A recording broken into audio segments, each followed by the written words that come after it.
సికింద్రాబాద్లోని ముత్యాలమ్మ గుడి వద్ద ఆత్మార్పణం చేసుకుంటారంటూ గతంలో హడావిడి చేసిన అఘోరి నాగసాధు తెలంగాణలోకి మళ్లీ ఎంట్రీ ఇచ్చింది. సిద్దిపేట జిల్లా కుమరవెల్లి మల్లన్న ఆలయానికి వెళ్లి హల్చల్ చేసింది.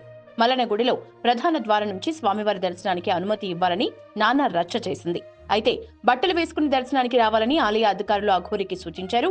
భక్తులు ఆమె తీరుపై అసంతృప్తి వ్యక్తం చేశారు. దీంతో ఆమె భక్తులపై తన వెంట తెచ్చుకున్న తల్వార్తో దాడి చేసింది. ఈ దాడిలో పలువురికి గాయాలయ్యాయి. పోలీసులు అక్కడికి చేరుకోవడంతో అఘోరి నాగసాధు బట్టలేసుకుని దర్శనానికి వెళ్లేందుకు ఒప్పుకుంది. ఆలయ అధికారులు, పోలీసులు స్వామివారి దర్శనం చేయించారు.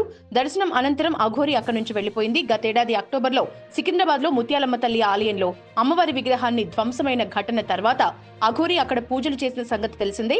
ఆమె ఒంటికాలిపై నిలబడి పూజలు చేయడంతో ఆ వీడియో వైరల్ గా మారింది. అప్పటి నుంచి అఘోరి ప్రతిరోజు ఓ ఆలయానికి వెళ్లి పూజలు చేసింది. ఆ తర్వాత ఆమె ఆత్మార్పణం చేసుకుంటానని చెప్పడంతో పోలీసులు హౌస్ అరెస్ట్ చేశారు. ఆ తర్వాత ఏపీలోని కొన్ని ఆలయాల్ని సందర్శించిన అఘోరి కొంతకాలం కనిపించకుండా పోయింది. ఇప్పుడు మళ్లీ తెలంగాణలోకి ఎంట్రీ ఇచ్చి కొమరవెల్లి ఆలయంలో హల్చల్ చేసింది.